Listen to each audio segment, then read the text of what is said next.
तो आज की डीप डाइव एक बड़ी दिलचस्प डरावनी कहानी की रूपरेखा पर है। नाम है ट्वाइस कॉल्ड। हाँ, हमारे पास इसका पूरा स्ट्रक्चर है, मतलब कैरेक्टर्स, प्लॉट और वो साइकोलॉजिकल टेंशन जिससे डर पैदा होता है। और हमारा मिशन है ये समझना कि ये रूपरेखा काम कैसे करती है, कैसे दुख और अपराध बोध का इस्तेमाल है, लोक कथा कैसे फिट होती है। बिल्कुल, और कैसे एक आप कह सकते हैं एकदम तर्कवादी इंसान की दुनिया हिल जाती है। तो चलिए शुरू करते हैं।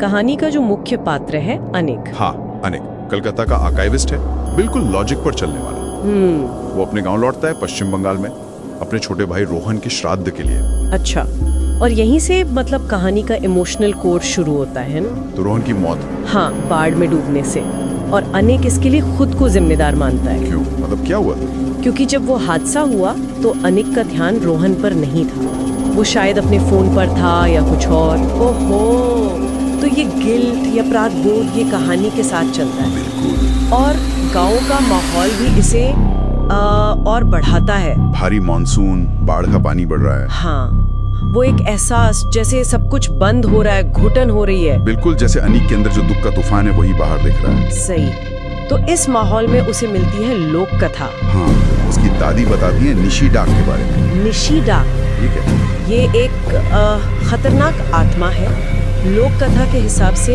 ये किसी अपने की आवाज में पुकारती है। अपनी की आवाज में? हाँ, ताकि शिकार भरोसा करके एकांत में चला जाए और फिर वो उसे मार देती है। हाँ, और सबसे जरूरी नियम ये है कि निशी सिर्फ 2 बार पुकारती है, कभी तीसरी बार नहीं। सिर्फ 2 बार?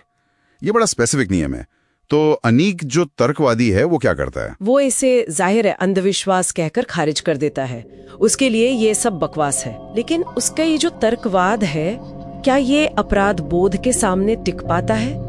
मतलब वो पहले से ही इतना टूटा हुआ है अंदर से। यही तो कहानी का मेन संघर्ष है, बाहर का डर और अंदर का अपराध बोध। तर्क बनाम भावना, या कहें लोक कथा। तो फिर क्या होता है? क्या उसे आवाज सुनाई देती है? हाँ, पहली रात उसे रोहन की आवाज सुनाई देती है। अच्छा, पर सिर्फ एक बार। सिर्फ एक बार? हाँ, तो वो सोचता है शायद मैं थका हुआ हूँ या ये मेरा वहम है, मेरा दिमाग खेल रहा है मुझसे। ठीक है, ये तो लॉजिकल लगता है शुरू में। और ये रुकता नहीं, आवाजें आती रहती हैं रात में। और हमेशा ठीक 2 बार, कभी तीसरी बार नहीं। हमेशा 2 बार? बिल्कुल लोक कथा वाले नियम की तरह। हाँ।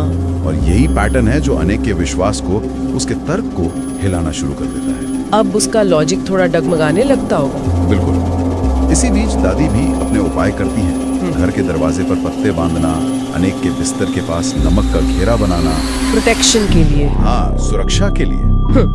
अनेक ऊपर से शायद मजाक उड़ाता है, पर कहीं ना कहीं एक उम्मीद, एक शक। हाँ, कि शायद इनमें कुछ हो। जब तर्क काम ना करे तो इंसान कहीं तो सहारा ढूंढता है। सही कहा। और फिर ये चीज और ज्यादा पर्सनल हो जाती है। पर्सनल मतलब निशी अब सिर्फ नाम नहीं पुकारती, वो फुसफुसाने लगा। फुसफुसाहट? क्या? वो बातें जो सीधे अनिक के अपराध बोध से जुड़ी है, जैसे तुम फोन पर थे, या काश तुमने सुन लिया होता, तुमने ध्यान नहीं दिया। अरे बाप रे, ये तो सीधा मनोवैज्ञानिक हमला है। एग्जैक्टली। ये अब सिर्फ बाहर का भूत नहीं है, ये उसके अंदर के डर को आवाज दे रहा है। वो आवाज जिसे वो असल में सुनना चूक गया था, अब वही आवाज उसे बुला रही है, उसकी गिल्ट को कुरेद रही है। बिल्कुल। और फिर आता है क्लाइमैक्स, एक भयानक तूफानी रात। क्या होता है उस रात? निशी अपना आखिरी दाव चलती है। वो रोहन की मासूम आवाज में, एक बच्चे की आवाज में अनिक को पुकारती है। ओह! और कहती है कि उसने अनिक को माफ कर दिया। उसे बाहर बुलाती है, एक तरह से उसे अपराध बोध से मुक्ति का लालच देती है। ये तो बहुत क्रूर है, उसे झूठी माफी का लालच देना। हाँ, अनिक दरवाजे तक जाता है। वो बिल्कुल कगार पर खड़ा है। उसके सामने चुनाव है, या तो वो इस झूठे सुकून को चुन ले जो निशी दे रही है, या फिर जिंदगी के दर्दनाक सच के साथ जीना कबूल करे, अपने अपराध बोध के साथ। ये उसके अंदर की लड़ाई का पीक है। बिल्कुल। लेकिन कहानी हमें बताती नहीं कि उसने क्या चुना। क्या मतलब? अंत कैसा है? सुबह होती है, तूफान थम गया है, घर का दरवाजा खुला मिलता है। और अनिक गायब है। बस दरवाजे से बाहर की तरफ गीले पैरों के निशान जाते हुए दिखते हैं। तो कोई जवाब नहीं? कोई जवाब नहीं। क्या उसे निशी ले गई, या वो खुद ही चला गया अपने दुख और गिल्ट के बोझ तले दबकर उस झूठी मुक्ति की तलाश में? कहानी से खुला छोड़ देती है। ये तो बहुत परेशान करने वाला अंत है। हाँ, लेकिन ये रूपरेखा ये दिखाती है कि कैसे गहरा दुख, गहरा अपराध बोध आपके तर्क को तोड़ सकता है। और लोक कथा यहाँ सिर्फ डराने के लिए नहीं। नहीं, बिल्कुल नहीं। वो तो जैसे अनिक के अंदर के राक्षस का, उसके अपराध बोध का प्रतीक बन जाता है, एक बाहरी रूप ले लेती है। हाँ, वो आवाज, वो 2 बार पुकारना, जैसे उसे दोबारा मौका ही नहीं मिला सुनने का, ये सब उसके दिल से जुड़ा है। सही। ये कहानी उस धुंधले बॉर्डर पर ले जाती है जहां लॉजिक और इमोशन मिलते हैं और जहां डर सबसे ज्यादा ताकतवर होता है। तो ये कहानी सोचने पर मजबूर करती है कि असली डरावनी चीज क्या है, वो बाहर की निशी डाक या फिर हमारा अपना अनसुलझा दुख, हमारा अपराध बोध जो हमें अंदर से खा जाता है।